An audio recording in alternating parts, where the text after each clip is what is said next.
Alhamdulillah, alhamdulillahi rabbil alamin, wa bihi nasta'in wa ala umuri dunya waddin.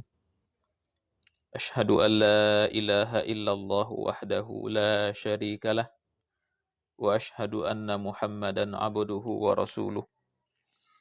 Allahumma salli wa sallim wa barik ala sayyidina wa habibina wa maulana wa syafi'ina wa qurrati a'yunina Muhammad wa ala alihi wa sahbihi wa man tabi'ahum bi ihsanin ila yaumiddin. Summa amma ba'. Ini merupakan pertemuan kita yang ke-8 dan sesuai dengan rancangan awal kita bahwa kita akan selesaikan kitab Al-Munqidh Minadh Dhalal karya Hujjatul Islam Al-Imam Abu Hamid Al-Ghazali rahimahullahu taala dalam 8 pertemuan. Walaupun sesungguhnya sisa yang akan kita kaji itu mungkin semestinya dipecah ke dalam 2 pertemuan, namun agar kita komitmen dengan rencana semula, maka kita akan persingkat saja beberapa hal. Nanti saya akan sampaikan saja intisarinya, tidak dibacakan kitabnya. Nah, baru untuk hal yang cukup signifikan, kita akan bacakan kitabnya dan kita akan syarahkan insya-Allah. Pada pertemuan yang sebelumnya, pertemuan minggu yang lalu, kita telah sampai pada pembahasan tentang mazhab at-ta'limiyah. At-ta'limiyah ini merupakan satu pola pikir, satu mazhab dan manhaj sekaligus dalam berpikir yang afiliasinya kepada Syiah. Mereka berkeyakinan bahwa keilmuan itu harus memiliki guru, ada sumbernya. Dan guru yang mereka maksudkan itu adalah imam maksum, imam yang terpelihara dari segala dosa dan kesalahan. Nah, yang menjadi masalah adalah imam maksum yang mereka klaim sebagai guru dan itu harus dirujuk untuk mendapatkan ilmu yang benar, ilmu yang bersih dan murni itu tidak jelas siapa orangnya. Dia imam yang gaib, imam yang tidak tampak begitu. Nah, ini yang menjadi titik kelemahan dari pandangan mereka. Ketika mereka meyakini dan menganggap bahwa ada imam maksum yang harus menjadi rujukan marji' dalam mendapatkan ilmu dan menerima agama ini. Secara prinsip menurut Al-Ghazali rahimahullahu taala, kita sepakat bahwa ilmu itu harus punya guru. Karena dalam perspektif para ulama kita, ilmu yang tidak berguru, ilmu yang tidak diperoleh dengan perantaraan guru, maka ilmu itu akan cenderung sesat menyesatkan, cenderung keliru, cenderung salah paham. Maka ada dalam satu syair oleh para ulama kita, waman ya'khudhil ilma an sahafi fa'ilmuhu inda ahlil ilmi kal'adami. Orang yang ilmunya dari seseorang yang tidak punya guru, dari katakan dia hanya pembaca kitab, pembaca buku, otodidak begitu, maka ilmunya itu tidak diakui oleh para ulama. Nah, ilmu itu harus dari ulama juga. Khuzul ilma min afwahil ulama. Ambillah ilmu itu dari mulutnya para ulama. Jadi, secara prinsip kita sepakat dengan beberapa hal dalam ta'limiyah itu bahwa ilmu harus berguru. Hanya yang menjadi titik perbedaan kita dengan mereka adalah mereka meyakini guru itu adalah imam maksum yang mereka yakini. Dan itu tidak tahu siapa orangnya. Tidak jelas, gaib begitu. Di sini masalahnya. Nah, sementara mereka menyalahkan kita yang kata mereka ilmu kita tidak punya rujukan yang jelas. Karena Rasul sudah wafat. sahabat sudah wafat, kita tidak berjumpa dengan mereka. Maka perlu ada muallim, guru sebagai rujukan dan sebagai pengganti dari Rasulullah yang juga maksum. Nah ini cukup panjang diskusi Al-Ghazali dengan mereka dalam kitab ini, tapi ini juga belum mencapai atau belum sampai kepada membantah mereka secara lebih rinci. Karena Al-Ghazali sudah mengarang buku khusus untuk membantah mazhab mereka itu, yang diberikan judul dengan Al-Mustadhhiri. Al-Mustadhhiri dan juga Al-Qistasul Mustaqim. Itu buku yang beliau karang khusus untuk membantah mazhab ta'limiyah itu. Karena mungkin di masa itu mazhab ini cukup berpengaruh kepada masyarakat awam. Apalagi ketika mereka diajak untuk berbaiat kepada seorang imam yang maksum, yang merupakan zuriat Rasulullah, tentu mereka ya mudah ditarik, mudah dipengaruhi. Padahal itu semuanya, kata Al-Ghazali, adalah hanyalah khudu'ah, tipuan semata untuk mengelabui orang awam agar mereka bisa mendapatkan kemaslahatan, kepentingan, keuntungan dari orang-orang yang mengikuti mereka itu. Nah, kita akan sampaikan saja satu hal model contoh perdebatan atau diskusi antara Al-Ghazali dengan mereka. Diskusi ini tentu berupa bantahan juga terhadap apa yang mereka yakini. Mereka mengatakan begini, kalian, katakan Ahlussunnah begitu, yang ilmu kalian itu hanya menggunakan sanad an fulan, dan kalian tidak punya guru, tidak punya sumber yang orang hidup, orang hai. Nah, jadi bagi mereka ilmu yang tidak didapatkan dari orang yang hidup, orang yang hai, itu tidak dipercaya ilmunya. Nah, sementara kata mereka, kami Ta'limiyah punya guru yang hidup, guru yang mendapatkan ilmunya langsung dari langit, dari wahyu, melalui ilham. Ini lebih kredibel ilmunya ketimbang ilmu yang dari buku saja, yang tentu saja sangat mungkin salah paham, salah mengerti, dan sebagainya. Nah, kita lihat beberapa contoh mudzakarah atau munakasyah, diskusi antara Al-Ghazali dengan mereka. Misalnya mereka mengatakan, kalau kalian tidak punya guru, orang yang hidup, lalu dari mana kalian mendapatkan ilmu? Dari mana kalian bisa yakin bahwa ilmu yang kalian jadikan sebagai pijakan itu, yang hanya anfulan, dari si fulan itu dapat dipercaya? Nah, kan begitu. Nah, sementara ketika guru sudah meninggal, kan berarti umat tidak ada pegangan, tidak ada acuan, tidak ada marji', referensi. Nah, bagaimana mereka akan beramal keseharian? Bagaimana mereka menentukan tentang, katakanlah misalnya penentuan awal Ramadan, akhir Ramadan, menentukan ibadah ini apakah sah ataukah tidak sah, perbuatan ini apakah haram ataukah boleh, bagaimana caranya? Nah, Al-Ghazali memberikan jawaban, untuk hal seperti itu, kami, kata Al-Ghazali, atau kita Ahlussunnah ini, itu sumber kita jelas, Rasulullah SAW, dan itu hadis yang sampai kepada kita itu bukan dari satu dua jalan, dua jalur, itu berbagai banyak jalur, sehingga sudah diyakini sebagai hal yang itu pasti benar, otentik adanya. Ya, tanpa mengabaikan nanti ada hadis-hadis yang dipalsukan ya. Tapi secara umum banyak hadis yang dapat dipegang dalam hal akidah, ibadah, akhlak, dan sebagainya.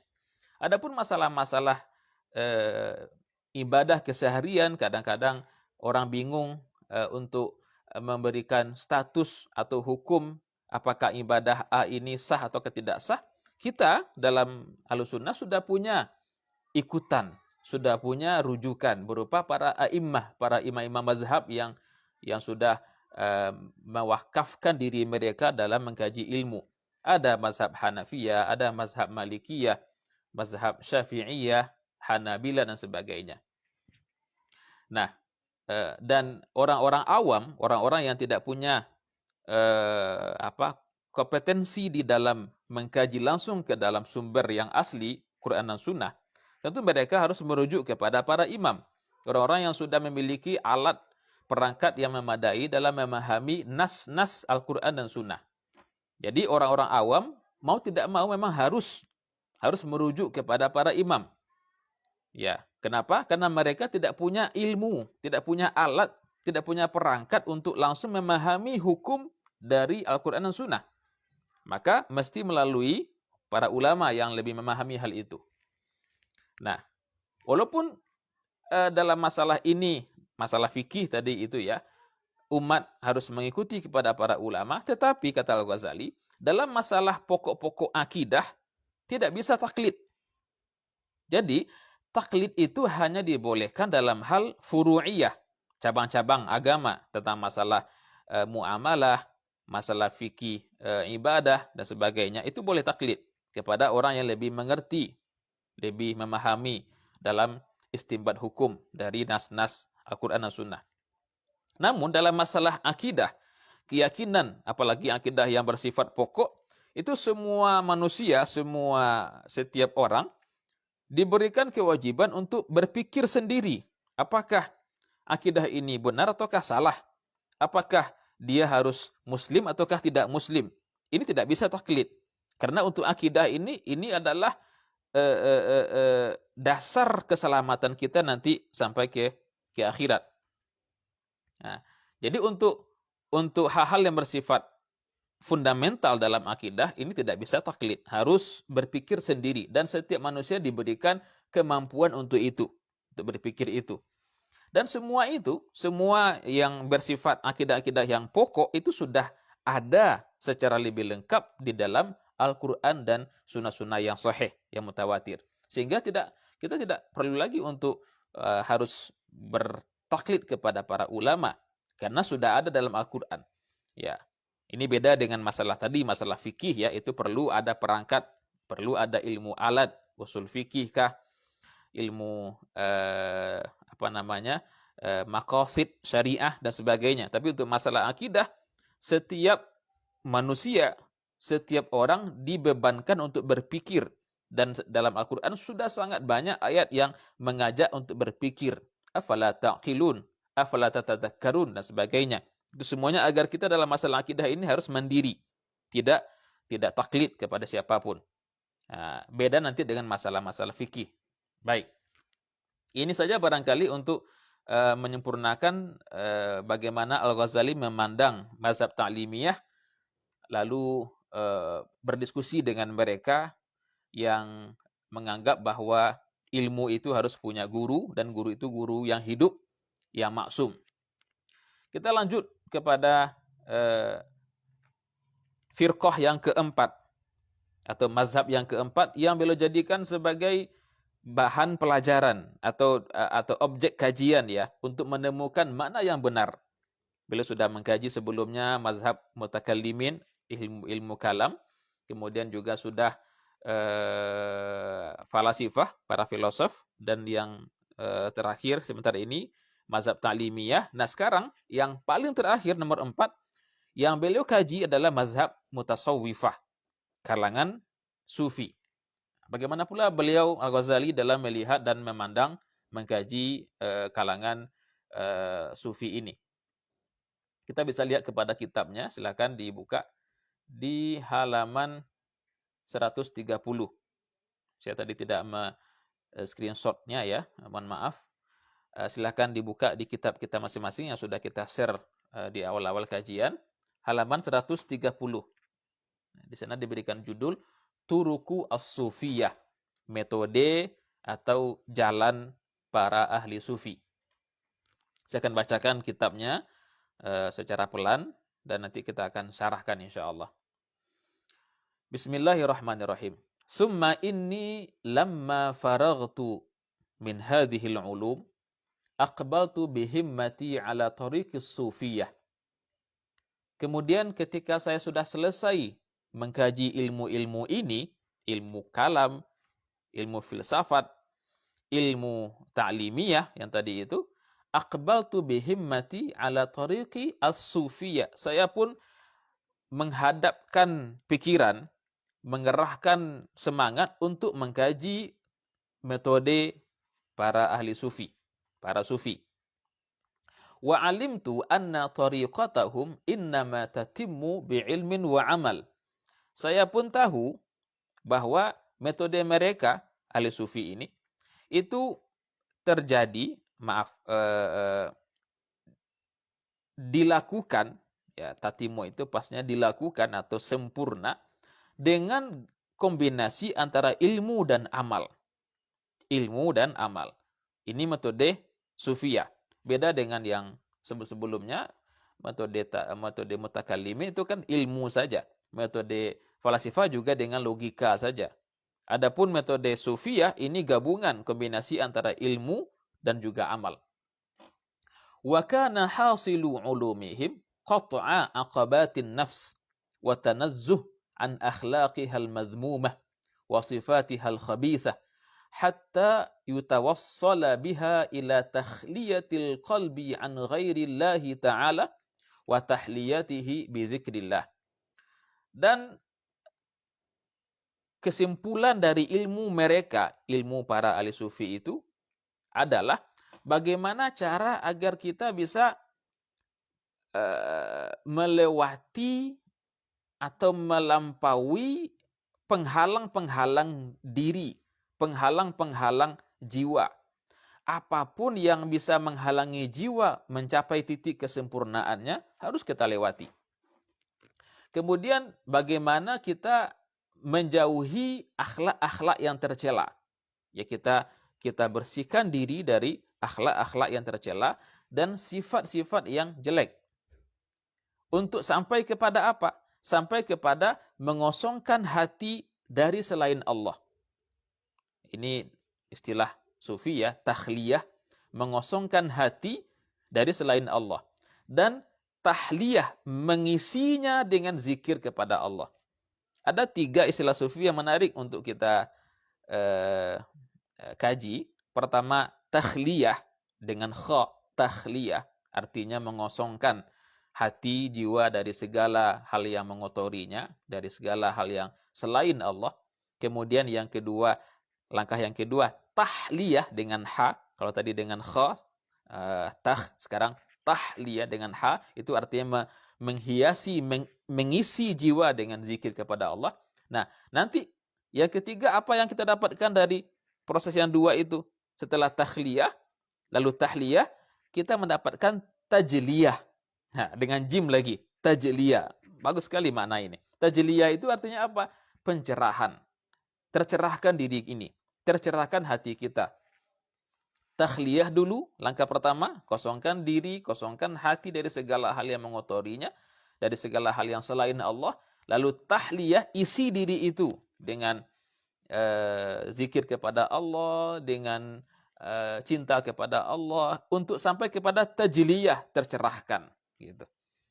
Nah, ini mungkin kalau kita berikan permisalan seperti kita minum.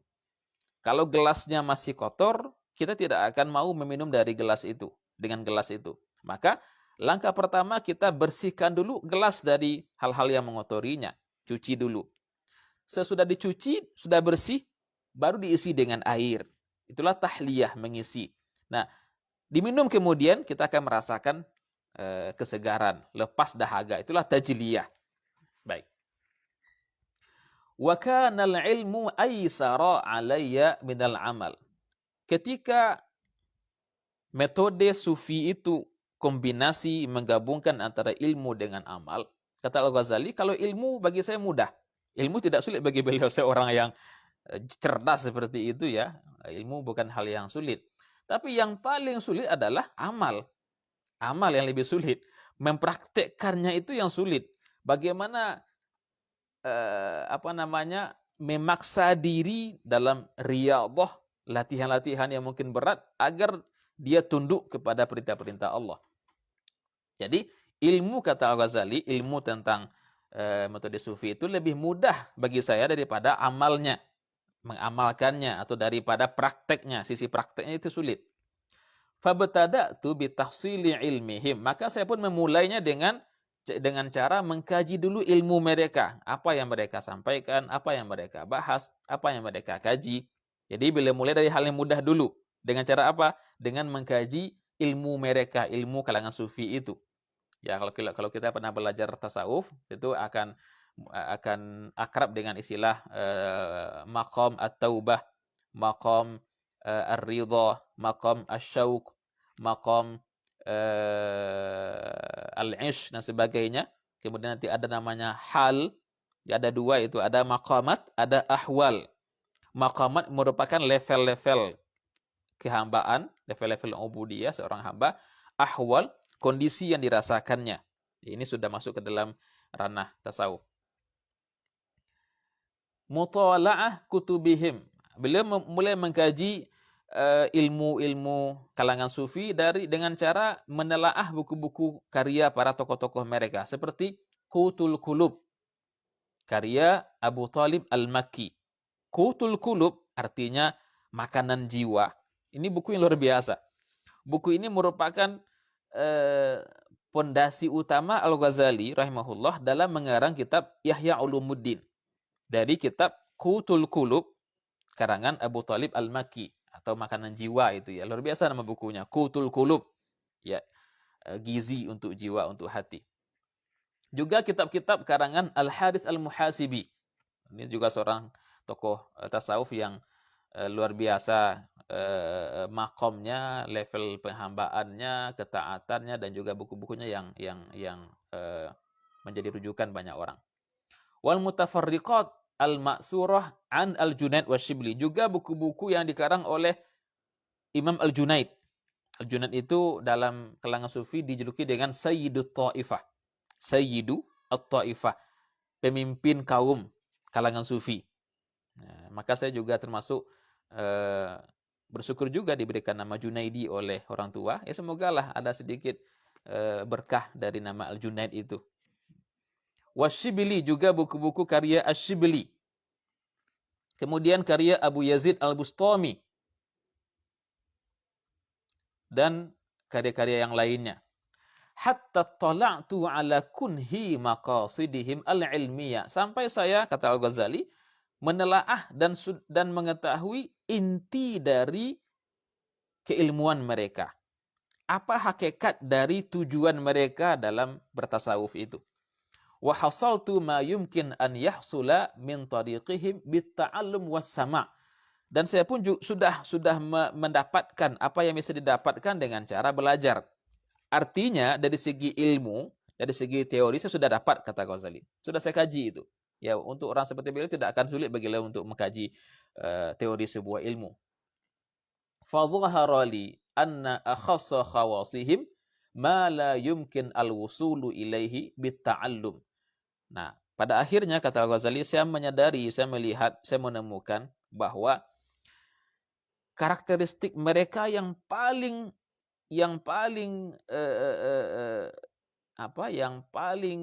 utama adalah sesuatu yang tidak mungkin dicapai dengan cara belajar.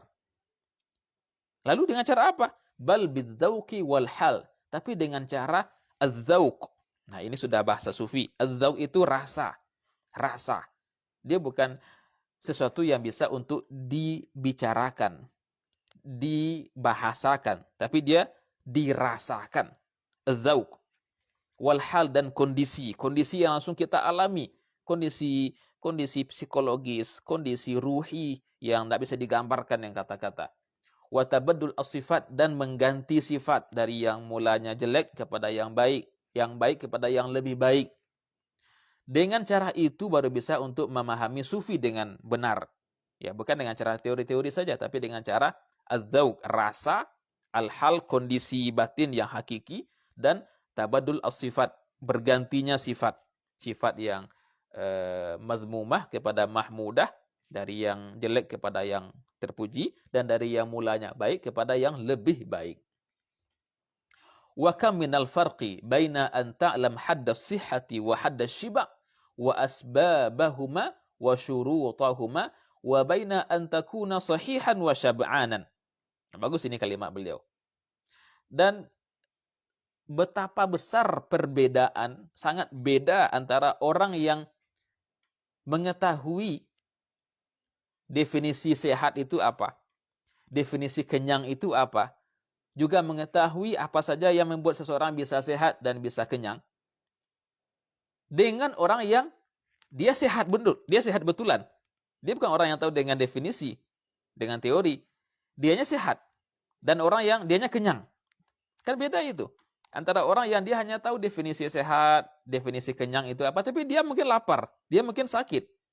Dengan orang yang dia mungkin dia tidak tahu apa definisi sehat, apa definisi kenyang, tapi memang dia merasakan kondisi itu, dia sedang sehat, dia sedang kenyang. Beda kan? Beda dua hal itu. Wa baina an ta'rif hadda syukur wa annahu ibaratun an halatin tahsulu min istila abi khiratin tasa'adu min al-ma'ida ala ma'idin al-fikir wa baina an takuna sakranan. Juga sangat beda antara orang yang dia tahu definisi mabuk itu apa dengan orang yang memang sedang mabuk. Yang satunya hanya teori saja dia tahu, definisi mabuk itu ini kondisi yang sedang terjadi pada orang yang mabuk, tapi dia tidak merasakan mabuk. Dengan orang yang langsung merasakan mabuk itu.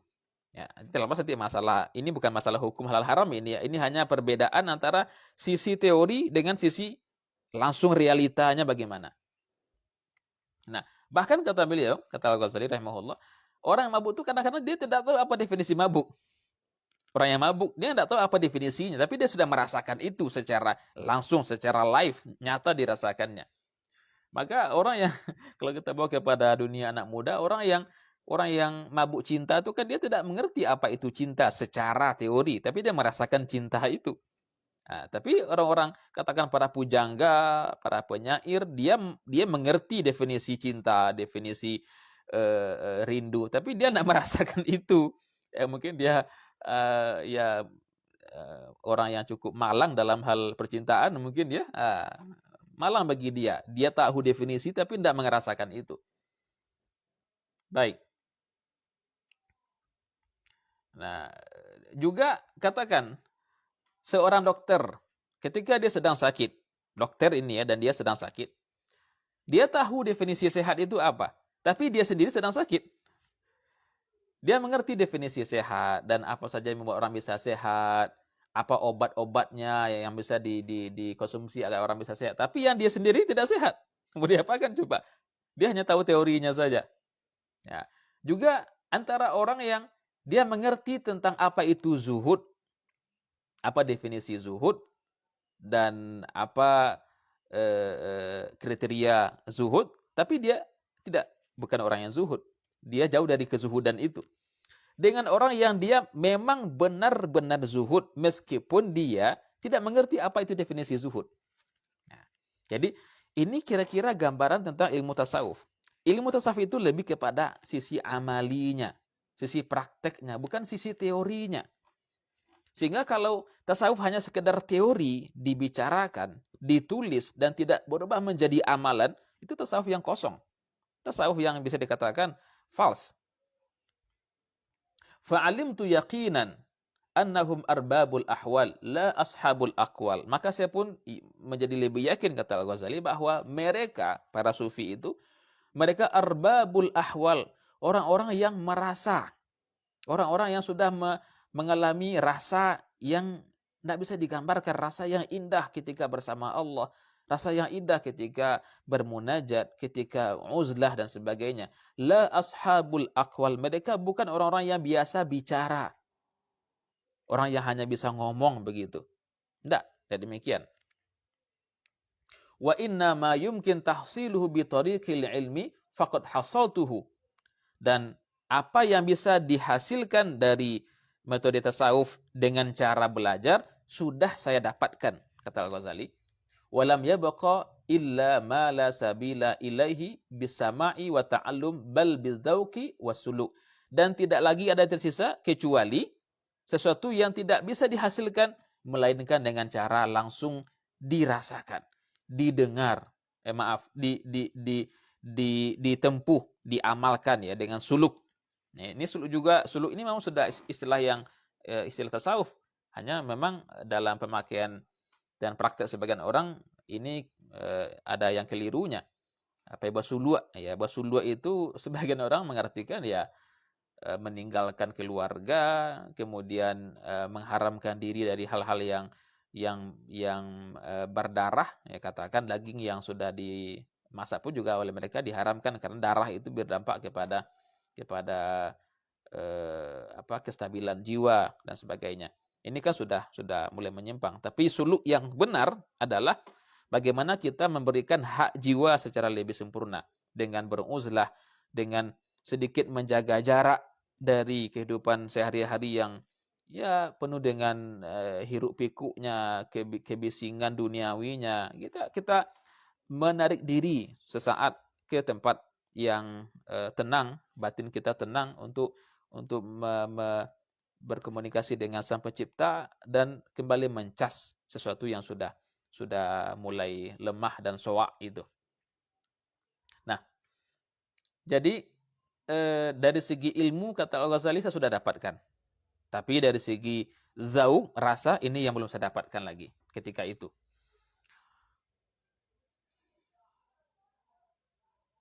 Nah, kemudian fahadhil usulus salasah minal imani kanat qad rasakhat fi nafsi la bidalilin muayyan muharrar bal bi asbabin wa qara'in wa tajarib la tadkhul tahta al-hasri tafasilaha.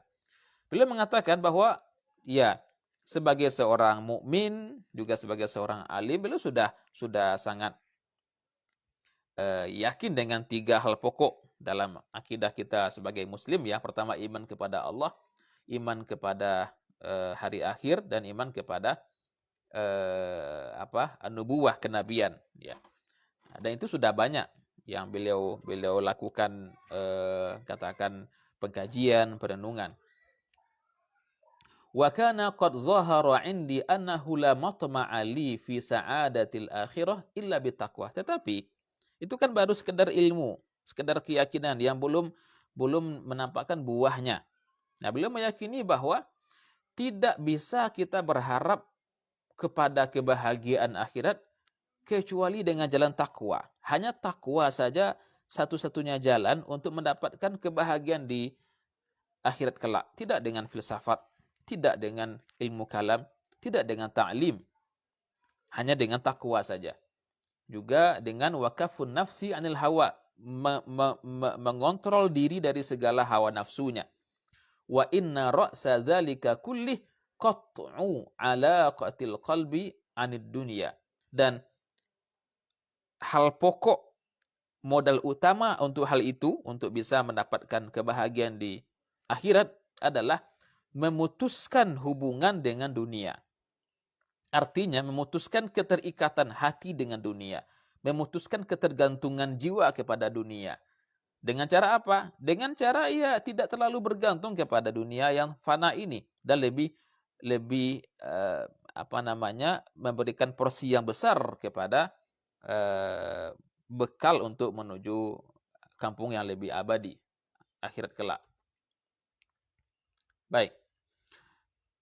Jadi itu sudah beliau pahami bahwa iman sudah ada tapi belum membuahkan hasil, dan beliau sudah tahu bahwa untuk bisa mendapatkan kebahagiaan di akhirat itu harus dengan cara memutuskan keterikatan hati kepada dunia dan lebih berfokus kepada akhirat. Lalu beliau kemudian melihat ke kondisi beliau secara langsung ya ketika itu.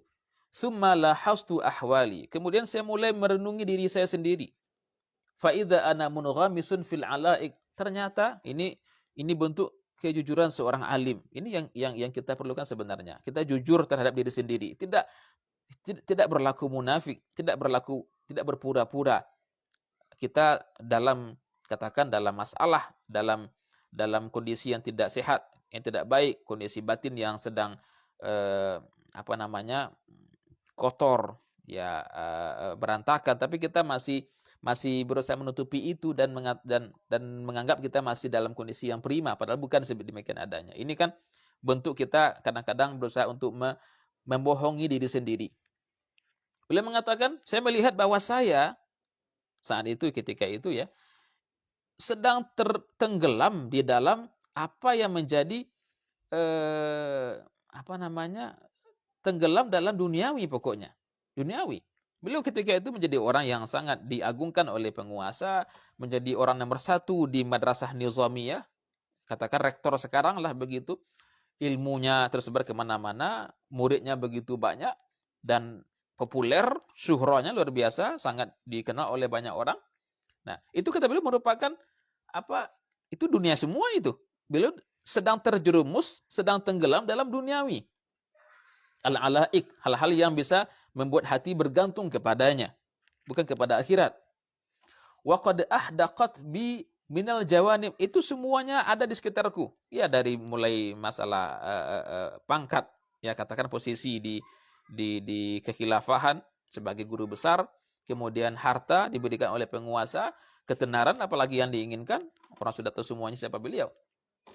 Nah, wala hastu a'mali, saya pun kemudian melihat, memperhatikan apa yang saya kerjakan. Beliau kan sebagai guru, sebagai muallim, sebagai syekh yang memberikan ilmu kepada banyak orang. Wa ahsanuha at-tadris wa ta'lim. Profesi saya yang paling bagus ketika itu adalah, kata beliau, mengajar. Beliau juga mungkin juga pengarang kitab, ya, mengarang kitab, mungkin juga ada yang lainnya, tapi yang beliau lihat dari sekian banyak profesi yang beliau geluti, yang paling bagus adalah mengajar, tadris dan ta'lim. Tetapi dalam mengajar itu pun, dalam profesi yang dikatakan paling mulia itu pun, beliau mengakui bahwa beliau tidak sedang mengharapkan akhirat secara penuh. Masih ada mengharapkan dunia di sana. Katakan mengharapkan dikenal, kemudian diberikan misalnya kompensasi duniawi, dihormati dan sebagainya. Fa idza ana fiha muqbil ala ulumin ghairi muhimmah wala nafi'ah fi tariqil akhirah. Ternyata kata beliau, ketika saya mulai melihat ke dalam kondisi saya pribadi, saya ternyata banyak menekuni ilmu-ilmu yang tidak penting. Bayangkan, Al-Ghazali mengatakan demikian. Ilmunya banyak tidak penting. Padahal apa ilmu? Ilmu fikih, ilmu usul fikih, ilmu kalam. Tapi kata beliau itu ilmu yang tidak penting. Artinya apa? Tidak banyak berguna untuk mempersiapkan nanti hari akhirat. Bekal hari akhirat. Tidak bermanfaat untuk menuju ke kampung akhirat. Nah, ini luar biasa pengakuan seorang Al-Ghazali ya terhadap berbagai ilmu yang telah beliau tekuni, yang beliau sudah sangat pakar di bidang itu. Summa tafakkartu fi niyyati fi tadris. Lalu saya kemudian berpikir, kata beliau, merenungi tentang apa niat saya dalam mengajar, memberikan ilmu pada orang lain. Apakah betul murni karena Allah? Fa idza hiya ghairu salihah liwajhillah. Ternyata tidak murni karena Allah. Ini yang saya kira ya sangat mahal ya sekarang ini. Kejujuran seperti ini. Seorang imam besar seperti beliau mau mengakui dengan jujur bahwa ternyata niat beliau dalam mengajar tidak murni karena Allah. Ada yang lain diharapkan. Dan ini saya kira menjadi musibah kita, kebanyakan para ustadz ya. Ketika memberikan kajian itu, ternyata yang diharapkan bukan ridho Allah semata, tapi ada yang lain. Ya, dikenal, kemudian dihargai, lalu ya mungkin juga ya memudahkan segala urusan duniawi kita. Kan kalau usaha kan belanja kan bisa digratiskan begitu. Naudzubillah, ini kan sudah niatnya sudah salah, menyimpang dari awal. Bal ba'itsuha wa muharrikuha talabul jah wa intishar as-sid. Tapi niat saya sesungguhnya, ini jujurnya beliau dan terus terang beliau mengatakan, bukan karena Allah saja, atau mungkin bukan karena Allah sama sekali, tapi lebih kepada untuk mendapatkan pengaruh dan dikenal oleh banyak orang. Popularitas ini fitnah yang sangat berbahaya di masa sekarang ini. Popularitas, dikenal oleh banyak orang. Fatayaqantu anni ala syafa jurufin har, maka saya pun merasa yakin bahwa saya sedang berada di tepi jurang. Jurang apa? Jurang neraka. Saya sedang berada di tepi jurang. Wa inni qad ashfaitu 'alan nar, dan saya bisa dikatakan sedikit lagi ke neraka. Kalau kondisi ini tidak segera diperbaiki. Illam ashtaghil bitalafil ahwal, kalau saya tidak segera melakukan pencegahan. Neraka. Kalau niat dalam mengajar itu ternyata adalah mendapatkan pengaruh dan popularitas, dikenal. Naudzubillah, ini saya pribadi memang kadang merasa khawatir juga, dan pantas kita semua khawatir ya. Ketika kita mulai dikenal, kemudian orang mulai suka dengan beberapa kajian kita, tulisan kita. Naudzubillah, ini bisa masuk hubbus syuhrah, ingin dikenal, disukai, dijadikan sebagai idola. Naudzubillah, ini sangat berbahaya. Kata Al-Ghazali, ini saya sudah seperti ada di tepi jurang, dan saya bisa dikatakan bisa sangat dekat dengan neraka kalau saya tidak segera untuk melakukan pencegahan, untuk mengantisipasi hal ini. Jika dibiarkan ini dengan niat yang salah dari awal, wah, ternyata mengajar bukan karena Allah, bukan karena ilmu, tapi karena ada yang lain yang dicari. Baik. Falam azal atafakkar fihi muddatan wa ana ba'ala maqamil ikhtiyar. Bayangkan, hal seperti ini membuat Al-Ghazali berpikir lama, merenung lama. Ternyata selama ini niat saya tidak benar. Beliau sampai beberapa masa, sampai 6 bulan lebih itu, terus dalam kondisi bimbang, kondisi kalau bahasa sekarang anak mudanya galau lah begitu. Artinya apakah akan diteruskan hal seperti ini? Diteruskan profesi sebagai guru besar itu, kalau begitu niatnya untuk dikenal, niatnya untuk populer. Maka kata beliau, usamim al-azma alal khuruji min Baghdad. Saya pun kemudian punya tekad, niat yang kuat untuk meninggalkan kota Baghdad. Beliau akan meninggalkan segala kesenangan duniawi yang sudah beliau peroleh, berupa ketenaran, berupa posisi yang tinggi oleh pemerintah, penguasa, khalifah, berupa kesenangan, harta benda, akan beliau tinggalkan semuanya. Wa mufaraqati untuk apa? Untuk kembali menemukan dirinya yang hilang. Ini satu hal yang subhanallah ya. Kalau seorang Al-Ghazali saja pernah mengalami hal ini, kehilangan diri, apalagi kita. Nah, tapi beliau ternyata juga tidak mudah untuk memutuskan hal itu, untuk bisa meninggalkan semua pencapaian selama ini, pencapaian sebagai guru besar, ketenaran, nama baik, itu kan tidak mudah meninggalkan semua itu. Beliau mengakui itu. Ya terkadang tekadnya kuat untuk sudahlah, semuanya harus ditinggalkan, harus memulai dari nol kembali. Tapi kadang-kadang untuk bertinggalkan ini kan sudah bagus, ini pencapaiannya luar biasa. Gitu. Terus begitu. Kadang terniat untuk meninggalkan semuanya, kadang ya timbul keraguan untuk meninggalkan itu. Wa uqaddim fihi rijlan wa akhri anhu ukhra. Ya akhirnya seperti orang yang mau melangkah enggak jadi, mau melangkah enggak jadi, begitu. Nah, ketika di pagi hari katakan beliau sudah punya tekad untuk murni akan mengejar akhirat, meninggalkan dunia, tapi di sore harinya ternyata syahwat kembali muncul, kembali datang dan membisikkan, janganlah ditinggalkan, sayang kan sudah seperti ini yang dihasilkan, ketenaran, kekayaan, penghormatan banyak orang, banyak murid, banyak pengikut. Fasarat syahawatud dunya tujadzibuni bisalasiliha ilal maqam. Syahwat dunia, kata beliau, lalu menggambarkan kondisi batin yang beliau alami ketika itu seakan menarik saya dengan tali rantai yang kuat untuk tetap berada di sana, jangan tinggalkan, gitu. Sayang, ini sebuah pencapaian yang luar biasa. Mana ada orang yang ya sangat sedikit ya yang sampai ke tahap seperti itu, menjadi guru besar, dipercaya oleh khalifah, oleh sultan, ya asal Juki ketika itu, kemudian dikenal, punya banyak karya, itu kan luar biasa itu. Saya kira ini menjadi mimpinya banyak akademisi di hari ini, lomba-lomba untuk membuat jurnal karya tulis ilmiah untuk di Scopus lah kan, dapat dapat poin untuk bisa mendapatkan profesor kan, ini adalah mimpi banyak akademisi. Tapi beliau Al-Ghazali ingin meninggalkan semuanya. Kenapa? Beliau menyadari bahwa ternyata niatnya sudah salah dari awal. tidak murni karena Allah Subhanahu wa taala. Nah, tapi kemudian kata beliau, datang seruan keimanan. Nah, ini yang kita harapkan ada di diri kita masing-masing. Ada seruan keimanan ketika syahwat mulai menarik kita ke ke apa namanya? Ke jurang kesesatan, datanglah seruan keimanan untuk memberikan kita peringatan bahwa ingat di sini sementara. Ar-Rahil, kita akan berangkat ke tempat yang lebih abadi. Ingat itu.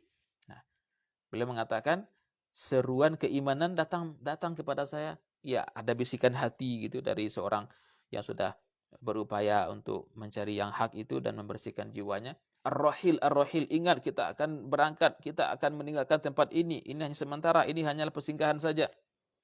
Falam yabqa minal umri illa qalil. Umur kita tidak akan lama di sini. Umur Anda, wahai Rasul, tidak akan lama. Dan setelah ini akan menunggu safar perjalanan yang sangat panjang, yang tidak tahu kapan ujungnya, kapan akhirnya. Kita merasa sudah lama hidup, tapi ternyata nanti kita akan mengalami atau akan menjalani sesuatu yang lebih lama lagi, yang abadi sifatnya. Dari mulai alam barzakh, kemudian nanti ketika sudah kiamat, ada mahsyar, ada mizan dan sebagainya, itu sangat panjang. Nah, kenapa kita harus mempertahankan sesuatu yang sangat rendah, sangat hina dunia ini demi dan kita korbankan yang lebih abadi kelak. Nah, wa jami'a ma anta fihi minal ilmi wal amal riya'un wa takhil. Sementara ini seruan iman yang kembali datang kepada Al-Ghazali. Sementara apa yang engkau dapatkan sekarang, ilmu dan amal yang engkau sudah peroleh dan sudah kau kerjakan, semuanya ria belaka. Ria, dan itu hanyalah kebohongan saja. Bukan sesuatu yang murni untuk redha Allah. Nah, gitu. Pertarungan mental ini yang sesungguhnya satu hal yang indah. Ketika kita mengalami hal ini, inilah mujahadah sesungguhnya. Mujahadatun nafs ya. Syahwat berharap seperti ini. Tapi kemudian datang bisikan iman, jangan begitu, ingat kita akan berangkat. Gitu. Yang parah, yang menyedihkan, yang paling sengsara adalah tidak ada lagi bisikan iman. Syahwat saja yang kemudian terus membisiki, yang mendominasi. Tidak ada teguran dari iman. Ini berbahaya. Maka selama masih ada teguran dari iman, ada nurani yang berbicara, itu masih bagus.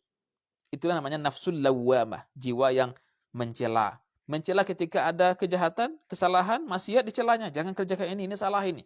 Nah, dhamir ya, nurani ini yang harus kita jaga. Fa illam tasta'id al-anil akhirah famata. Kalau bukan sekarang engkau bersiap-siap menuju akhirat, memperbanyak bekal, kapan lagi akan bersiap-siap? Nah, kalau bukan sekarang engkau akan putuskan hubungan dengan dunia ini, kapan lagi akan diputuskan? Nah, ketika itulah kata beliau, muncullah semangat yang membara untuk meninggalkan semuanya.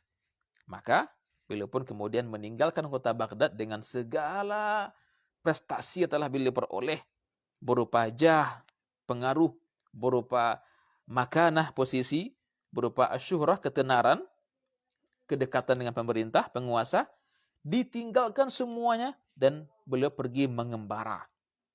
Mengembara selama lebih kurang 10 tahun. Untuk apa? Untuk mencari Tuhan, mencari Allah. Luar biasa. Jadi sesungguhnya untuk mencari Allah tidak mudah. Tidak bisa dengan sekedar mengatakan Allah itu bisa, tapi menemukan Allah dengan hati itu sesuatu yang sangat sulit. Dan itu butuh perjuangan, butuh masa yang sangat panjang. Nah, tapi kemudian apakah setelah semangat ini muncul, beliau kemudian bisa dengan mudah melakukan itu, langsung mewujudkannya? Tidak juga. Setan tidak akan tinggal diam. Setan itu akan terus berusaha agar kita tidak berada di barisan yang baik. Ya, kita mengikuti bisikan malaikat, bisikan nurani, tidak. Dia akan terus berusaha agar kita berada di barisan dia, softnya dia.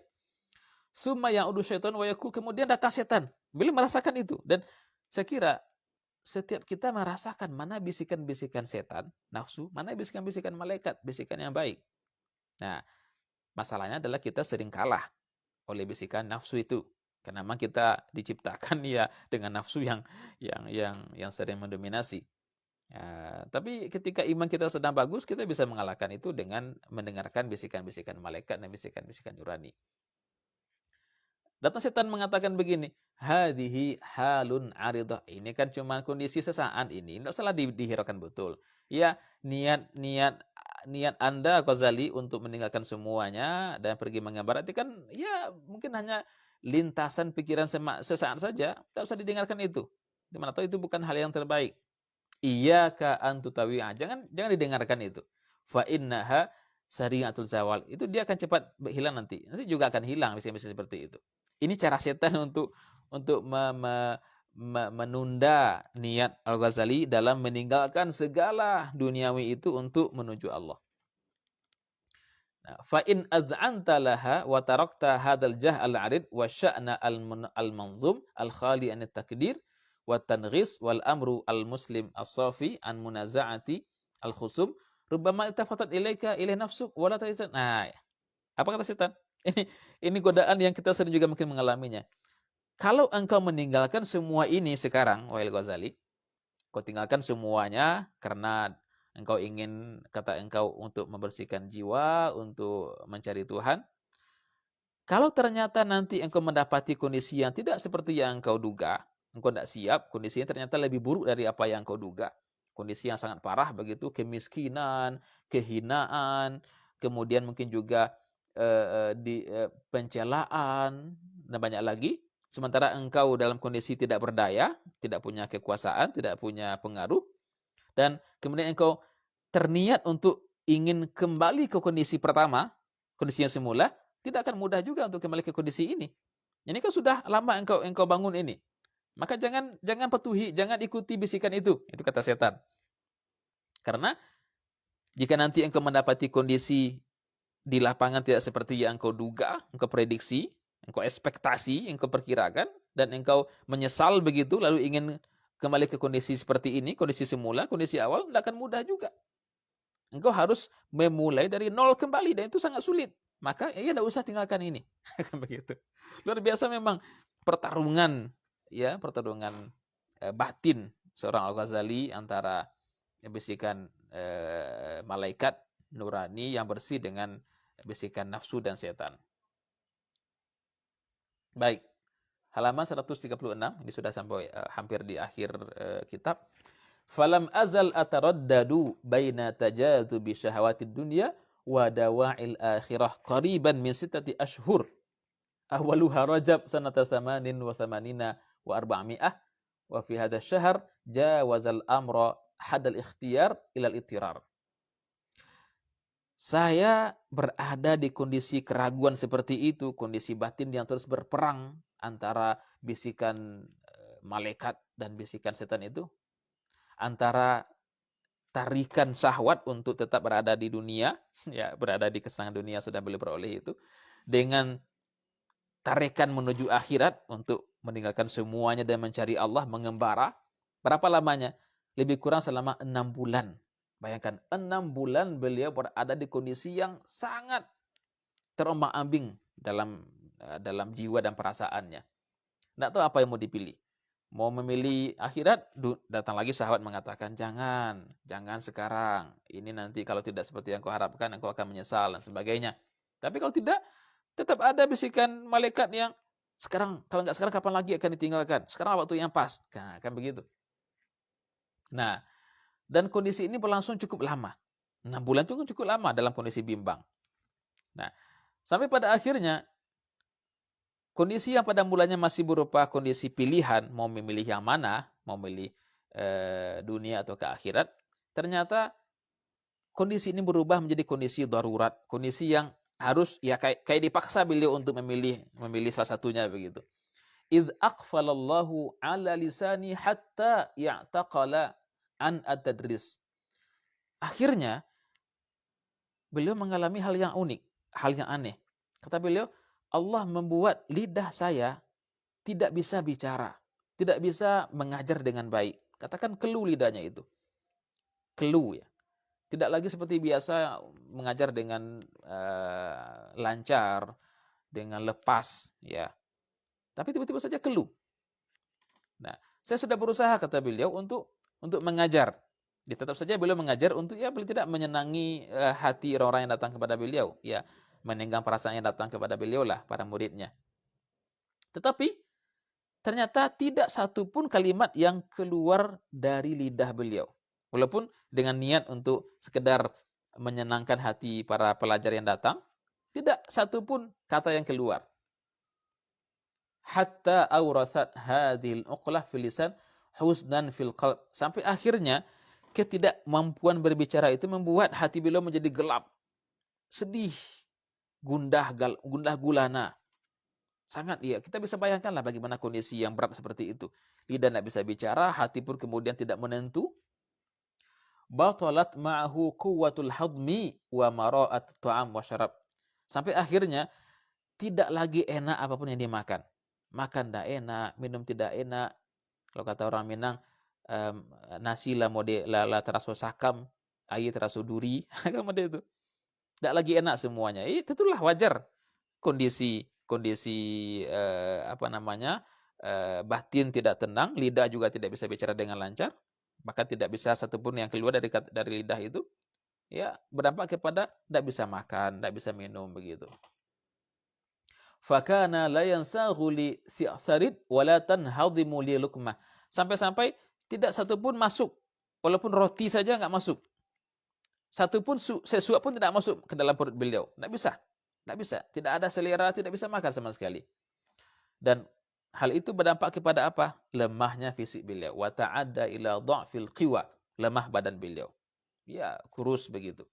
Hatta qata'al atibba tam'ahum minal ilaj. Sampai kemudian ketika diminta pun para dokter untuk datang, para tabib ya, mereka mengatakan ini tidak bisa lagi diobati. Mereka menyerah, pasrah mereka. Ini kondisi yang tidak bisa mereka berikan obatnya. Kondisi yang aneh.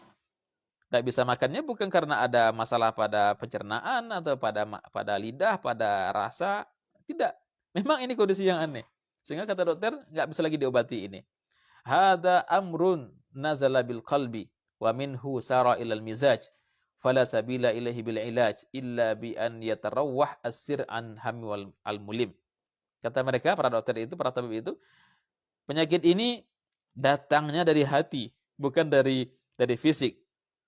Dari hati kemudian menjalar ke perasaan, kepada mood, ya. Kemudian barulah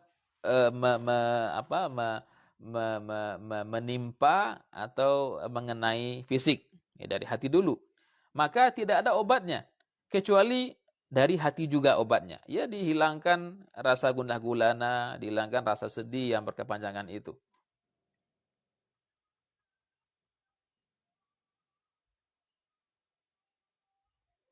Baik, kemudian ketika saya, kata Al-Ghazali rahimahullah, merasakan sangat lemah, tidak berdaya, tidak punya pilihan apapun lagi, sudah pasrah begitu. Saya kemudian mengadu kepada Allah.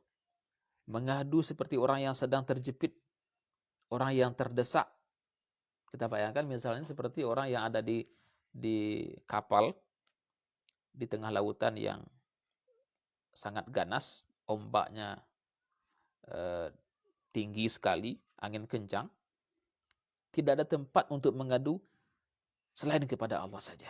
Ya Allah, ya Allah, ya Rabb, ya Rabb. Atau mungkin kita yang pernah mengalami turbulensi di pesawat yang cukup keras, kan mengalami itu. Coba, siapa yang bisa kita untuk menumpahkan rasa takut itu, untuk mengadu? Hanya Dia satu-satunya. Maka sedikit saya tambahkan bahwa di antara doa yang sangat mujarab itu, mustajab, doa orang yang muttar. Doa orang yang berada dalam keadaan terjepit, terdesak. Maka usahakan setiap doa kita itu doa yang muttar. Doa orang yang seolah-olah sedang berada dalam keadaan terjepit, terdesak. Kata Al-Ghazali, saya pun kemudian iltaja'tu ilallah.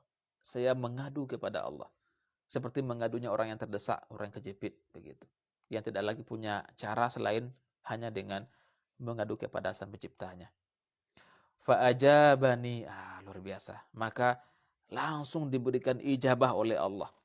Ketika kita mengadu kepadanya saja, langsung ada ijabahnya. Tiba-tiba saja kemudian hatinya begitu mudah memilih untuk meninggalkan duniawi, lalu tercerahkan kembali jiwanya itu, dan lidah pun bisa kembali berbicara. Luar biasa. Maka beliau pun kemudian bertekad dan langsung beliau wujudkan untuk meninggalkan Baghdad dan menuju ke Mekah. Dan beliau sudah berencana untuk dari Mekah ke Syam. Itu jalan kaki semuanya. Tidak dengan kendaraan. Dan juga dengan tunggangan. Jalan kaki semuanya. Memang pengembaraan yang melelahkan dan lama. 10 tahun itu bukan untuk yang sebentar itu. Nah. Dan beliau memang, kenapa begitu caranya? Dari Baghdad ke Mekah dulu, lalu nanti ke Syam. Untuk mengelabui juga khalifah. Kata beliau, bahwa kalau khalifah tahu beliau meninggalkan Baghdad, mungkin khalifah akan menahannya, tidak akan mau melepaskannya. Maka dengan beliau berangkat ke Mekah dulu kan dikira beliau akan pergi haji, pergi umrah, tentu akan dilepaskan. Tapi beliau sudah berniat untuk akan mengembara selama beberapa tahun, akan pergi ke Syam. Baik. Nah, ini tambahannya lebih kepada apa yang beliau alami ketika berada di dalam rihlah itu, safar ilallah ta'ala. Juga kondisi yang ditinggalkan, bagaimana kondisi Baghdad sepeninggal beliau, tentu juga berdampak ya, dengan kepergian seorang guru besar ya, madrasah Nizamiyah akan berdampak kepada yang ditinggalkan. Tentu para murid kehilangan sosok yang mereka jadikan panutan, sosok yang tempat mereka mengadu, mereka mendapatkan ilmu, pencerahan, bimbingan. Ya, tentu tidak mudah bagi mereka. Tapi ya seorang Ghazali harus berkorban itu semua untuk apa? Untuk memperbaiki dirinya, untuk menuju Allah. Maka kata beliau, saya pun meninggalkan Baghdad dan saya bagi-bagikan harta yang saya miliki kepada banyak orang, dan saya hanya tinggalkan sedikit, ya secukupnya untuk anak-anak beliau. Beliau punya anak-anak yang perempuan semuanya. Beliau tetap tinggalkan nafkah yang cukup untuk mereka. Tidak beliau berikan mereka juga dalam keadaan melarat, sengsara, tidak. Beliau sudah tinggalkan nafkah yang cukup untuk anak-anak beliau. Kemudian beliau berangkat. Nah, ini juga beliau sengaja hanya mengandalkan harta yang beliau dapatkan dari Irak atau Baghdad saja. Kenapa? Karena beliau melihat bahwa harta di Baghdad itu lebih bersih ya ketimbang harta dari yang lain yang mungkin ada subuhat-subuhatnya. Summa dakhaltu Syam wa aqamtu bihi qariban min sanataini la syugla ilayya illa al-uzla wal khalwa. Kemudian saya pun datang masuk ke negeri Syam selama lebih kurang 2 tahun ya untuk beruzlah, ya mengasingkan diri dan berkhalwat dengan Allah semata, riyadhah, melatih diri, mujahadah, mensucikan jiwa, tahdhibul akhlak, mendidik akhlak, ya membersihkan akhlak beliau pribadi, tasfiyatul qulub, membeningkan hati untuk zikir kepada Allah semata. Seperti yang beliau telah dapatkan secara teori di buku-buku tasawuf. Jadi, apa yang telah beliau tahu secara teori di buku-buku tasawuf, beliau sekarang terapkan itu semuanya. Uzlah, khalwat, mujahadah, riyadhah. Itu penerapan beliau dari buku yang telah beliau baca dari tokoh-tokoh tasawuf. Seperti tadi itu Qutul Qulub Al-Makki dan karya-karya Al-Muhasibi. Fakuntu a'takif muddatan fi masjidi Dimash as'adu manaratan al-masjid tulan nahar wa ughliku babaha ala nafsi. Maka saya sering, kata beliau, i'tikaf beberapa lama di masjid Dimash, Damaskus ya, di ibu kota Syam itu. Saya naik ke menara masjidnya sepanjang siang dan saya tutup pintunya. Di beliau di sana berada sepanjang siang. Ya mungkin turun hanya ketika ingin makan atau sudah dibawa langsung makanan ke atas. Beliau kalau para ulama itu kan dia makannya nggak banyak kayak kita. Ya, kan mereka para zuhad, orang-orang yang zuhud, mereka cukup saja kadang makannya dengan sebutir korma pagi, sebutir lagi siang, sore juga sebutir lagi, sudah cukup bagi mereka. Jadi juga tidak pusing bagi mereka masalah makan itu, harus dimasak dulu nasinya, lauk pauknya, ada pula habis waktu misalnya setengah jam untuk itu saja, tidak begitu mereka. Jadi mungkin sudah langsung dibawanya ke tempat beliau berkhalawat itu, dibawanya ke menara masjid dan beliau di sana sepanjang hari beribadah, sholat, zikir, tilawah dan sebagainya. Thumma taharrakat fiyya da'iyatu faridatul hajj. Kemudian muncul kerinduan lagi untuk pergi ke Mekah untuk beribadah haji. Nah, yang menarik di sini beliau juga mengatakan secara jujur bahwa ketika beliau sudah meninggalkan keluarga, juga anak-anak beliau, tentu ada rasa rindu kepada keluarga, kepada anak-anak terutama. Ya, tidak mudah bagi seorang ayah berpisah dengan anak-anaknya itu. Summa jazabatni al-himam wa da'awatul atfal ilal watan fa'awattuhu ba'da an kuntu ab'adal khalqi an ruju'i ilaih fa'athartu uzla bihi aidan hirsan 'alal khalwah wa tasfiyatil qalbi li dzikrillah. Kemudian tiba-tiba kata beliau tiba rasa rindu kepada anak-anak dan juga mereka meminta saya untuk pulang kembali ke tanah air.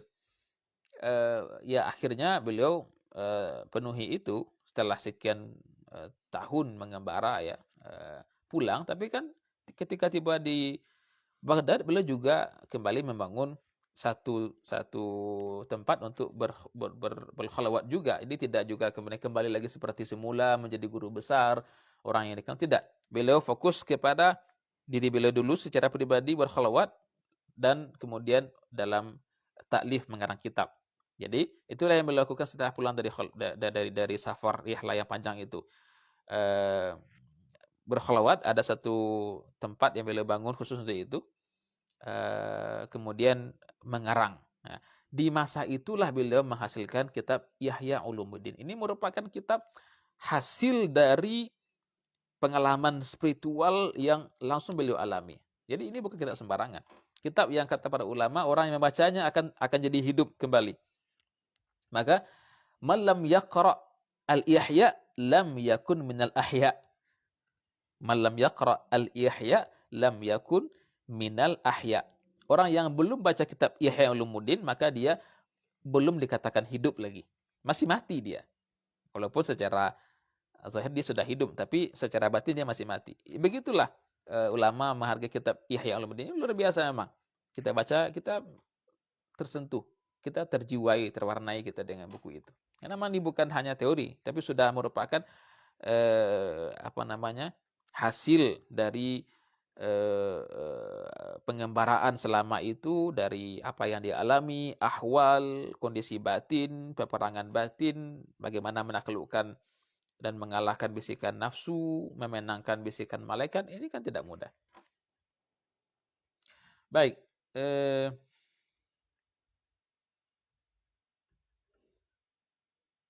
nah kita sampai kepada kesimpulannya. Ini ada di halaman 139.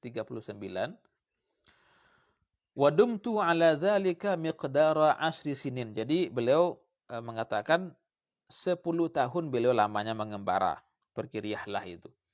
Wankashafat li fi athna'i hadhil khalwat umurun la yumkin ihsa'uha wastiqsa'uha.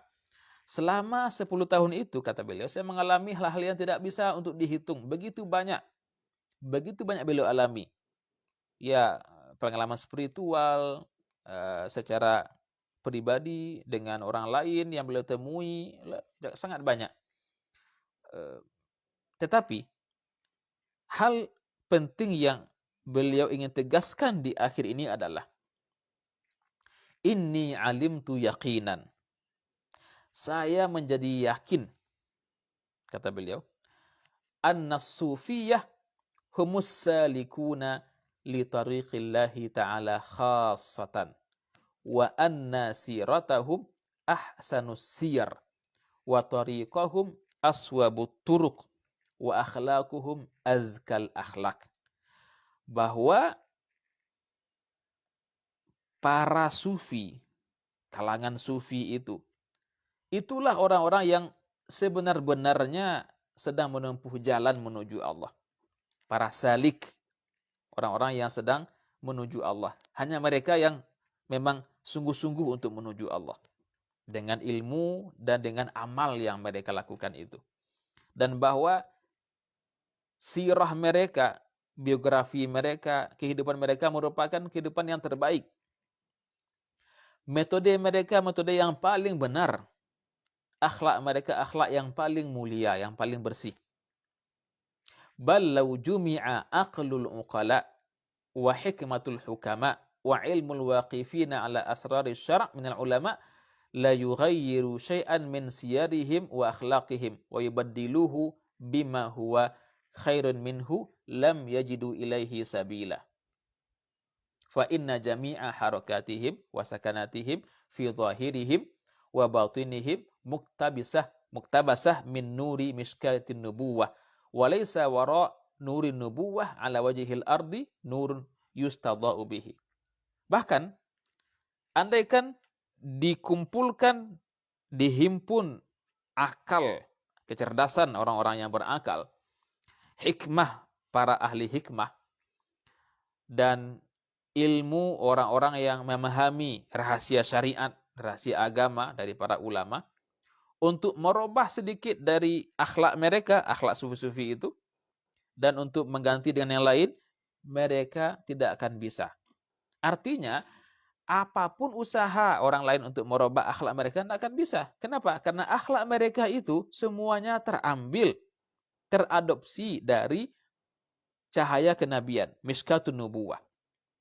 Dan tidak ada selain cahaya kenabian yang bisa untuk dijadikan sebagai penerang. Jadi ini adalah kesaksian dari seorang Al-Ghazali yang sudah mencari berbagai cara untuk mendapatkan kebenaran dan cara untuk memperbanyak atau mempersiapkan bekal menuju kematian. Wabil jumlah, famada yaqulu al-qailuna fi tariqatin taharatuha wa hiya awwalu syurutiha tathhirul qalbi bil kulliyah amma siwallahi ta'ala.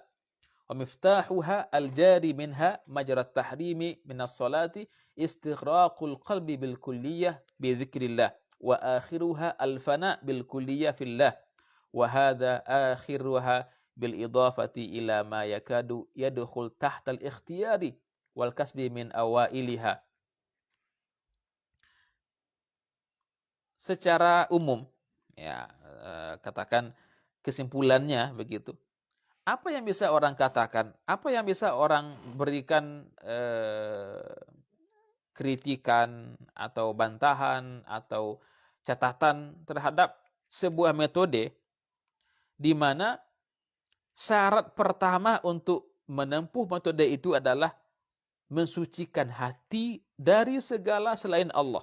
Coba, apa yang bisa untuk dikatakan tentang metode itu? Ini metode yang luar biasa. Ketika syarat utamanya saja adalah bagaimana hati disucikan dari selain Allah.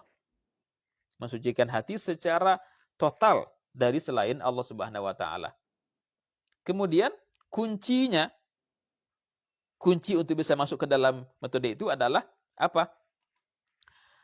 Hati harus tenggelam secara total dalam zikir kepada Allah. Istighraqul qalbi, tenggelamnya hati, bil kulliyah secara total, bi dzikrillah dengan zikir kepada Allah. Tentunya zikir juga banyak. Ada zikir qalbi, zikir lisani, ya, zikir hati dan zikir lidah. Wa akhiruha, dan nanti puncaknya adalah al-fana bil kulliyah fillah. Fana itu apa ya bahasanya? Ya kalau dalam secara letterlek kan sirna, ya. Tapi ini sudah menjadi istilah sufi yang kalau dialih bahasakan malah menjadi rancu dia. Fana secara total fillah apa? Itu dia masalahnya. Ketika dialih bahasakan jadi masalah dia. Nggak usah, kita pakai saja istilah aslinya, al-fana. Ya, fana. Nanti juga kata sebagian orang, nanti nggak begitu juga makna fana itu. Punah artinya. Kan jadi apa ya?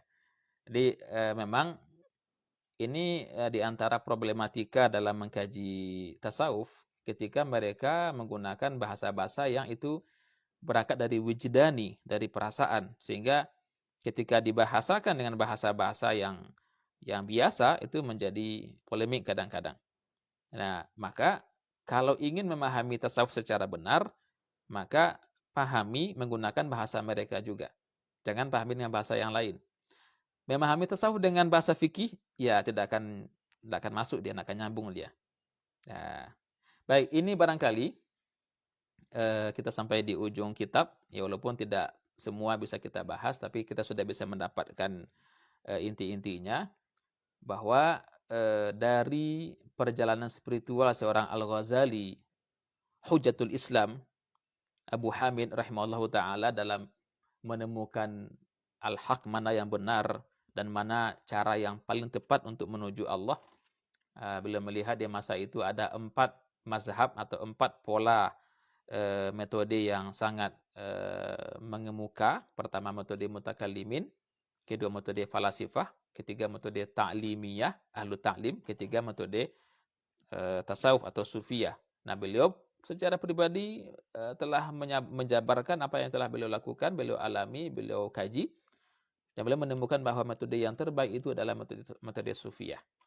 Tentu ini ya terpulang kepada kita yang membaca karya beliau. Ya, kita bisa sepakat, bisa tidak. Tapi yang jelas kita sudah melihat konklusi hasil dari perjalanan spiritual seorang Al-Ghazali yang sangat multi kemampuan, tidak hanya di bidang tertentu saja, tapi hampir di semua bidang beliau mumpuni. Ya, mungkin kecuali bidang hadis yang mungkin beliau memang mengakui tidak sebagus yang lain. Tapi di bidang-bidang yang lain itu luar biasa. Fikih, usul fikih, ilmu kalam, ilmu akidah, tasawuf, filsafat itu luar biasa.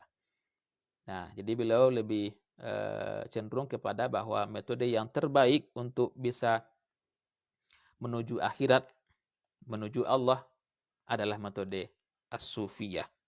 Ya, tentu sufi yang al-haq, ya tasawuf yang benar, ya bukan tasawuf yang sudah masyubun, yang sudah bercampur dengan hal-hal yang mengotorinya. Maka ketika kita menilai tasawuf, jangan nilai dari praktek-praktek yang ya menyimpang dan keliru di beberapa orang, beberapa komunitas, tapi lihat kepada ususnya, kepada dasar dan pondasi awalnya. Itu barangkali kita sudah sampai di jam 9.38. Mungkin kita akan buka sedikit untuk diskusi sebagai khitamul misk lah, akhir penutup dari kajian kita ini. Dan mungkin nanti kita bisa juga bicarakan bagaimana kelanjutannya. Yang jelas untuk kitab ini sudah kita selesaikan. Dan saya mungkin berharap ada yang lain yang biasa nanti memberikan kajian juga. Kita masih punya banyak buya, banyak asatidzah, dan banyak pakar di sini. Dan mungkin tidak mesti juga harus kajian kitab ya. Kita juga bisa untuk meminta satu kajian dalam tema tertentu secara intensif ke para senior kita insya Allah. Ini mungkin, saya nggak tahu apakah masih Bang Sain ini yang memimpin atau sudah diserahkan kepada Fahmi. Yang jelas silakan untuk dipimpin untuk sesi dialognya. Wallahu ta'ala ala wa alam. Subhanakallahumma bihamdika asyhadu an la ilaha illa anta astaghfiruka wa atubu ilaik. Wassalamualaikum warahmatullahi wabarakatuh.